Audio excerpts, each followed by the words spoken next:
So when I look back at my childhood, there really wasn't a time that I can remember where I wasn't in a gymnastics environment. I always viewed myself as being a little bit different than my peers because I was already in the gym and I was doing like 4-hour practices several times a week. And I think that that really set me up for a gym setting and movement to be my comfort place. It's just something that I've always known and gone back to like regulate my emotions and my mental well-being, I think. In my youth, I realized pretty early on that I didn't want a typical career path. I had reached a point when I was around like 18 or 19 years old where I really didn't know what I wanted to do with a career, which is when I kind of went back to my like safe space of, well, I'm just gonna be in the gym because that's what I love and that's what I know.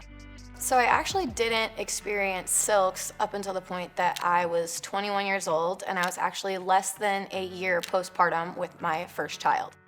So coming from that point in my life, it was like a saving grace. Like I kind of already needed it in my life prior to having a child, but for anyone who has had a baby, your road back from that to feeling like pre-child self, getting your strength back and feeling like beautiful, all of that is a process. So it was really good timing that I found silks at that point in my life, because as soon as I experienced it, it was just freedom. I knew I needed to get stronger, but in even just trying the things that I did on my first practice, it made me feel empowered. There you go, Ash. Perfect. Beautiful. And also gave me an insight into someone I could potentially become if I put in the work. And it was just so much fun.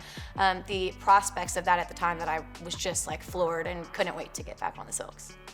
I kind of think at the time I was like, well, right place, right time. I have a gym, I can hang these here, and I'm pretty certain that if I get good enough, people will be interested in doing this because I love it.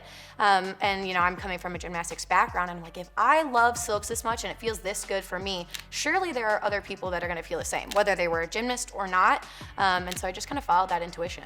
When I first started, I did have a full class schedule of other things that I was teaching. And so this was kind of a shot in the dark. It was something I wanted to do, but I had no idea whether or not it was going to truly be successful or not. So what I opted to do was to schedule private lessons for beginners pretty much in my free time. Anytime that I could schedule someone and I didn't already have a class, that's what I did. So the clientele literally started off as a one-by-one basis. I grew from one person who contacted me and scheduled a private to 2 people. Eventually I had 5 people who regularly scheduled things for me. 1, 2, 3. Woo! And eventually it got to the point where that number of people outgrew the small free period that I had to try to schedule them. And so I realized, okay, the demand is there. I need to make time if I'm going to meet the demand and offer this product, essentially this experience to people. So I decided to step back from teaching gymnastics, really prioritize silks. I started studying so that I could get a certification in group fitness training. And at that point, I presented that to my employer, hey, this is what I've done. I've gotten qualified for this, and this is where I want to take it. What are your thoughts? And that was when they pretty much invested in me. I had, I think in the beginning, probably 20 kids in my program, and now we're just under 100. If I hadn't ever shifted into doing a full program of classes, we wouldn't have ever done any of the showcases that are essentially like our recitals. We have done photo shoots and performance events and retreats and just so many things that just wouldn't have happened otherwise. Woo! There you go. Yep, and now straight arms out to the side. Yep, keep them like that. Feel that swing. It's gonna put you out. Finish. There you go. Oh, she was going for the ending. I think I realized it was something that I really wanted to pursue for the longevity of my life when I realized just how much joy it brought to me. And not only that, but the fact that I was able to grow it to a point where it was financially sustaining me enough to be able to pull it off. I found something that could more or less meet me in the middle. Not that I am making a ton of money, but I made enough to survive. And to me, that was enough, because life is all about being happy, if you're asking me. And so I go to work and I'm always happy to be there. So it's almost like I don't have a job. And I'd say that makes me pretty lucky. And I think that's when I decided that's worth everything. To wake up every day and to want to do your job, that's a gift. Yeah, and right here, we gotta go both legs up, so don't give up. Training on silks has definitely taught me the value of repetition, and also that there's a gain in struggling. I always tell my students that struggle builds strength, and I think that really changes your perception of life if you can take that out of the classroom, that you know what, like I'm struggling right now, and it's probably gonna make me stronger.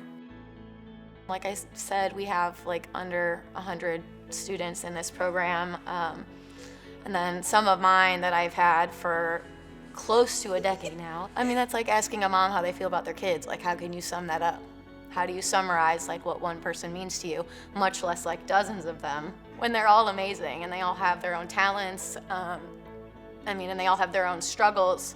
And I've watched the ins and outs of all of that for all of them for all these years, and it's really just been a blessing to be there for them. They've been there, shoot, even for me in times that I've come in having a bad day. And I just feel like they're the most amazing people in the whole world, and I'm just like the luckiest to know them.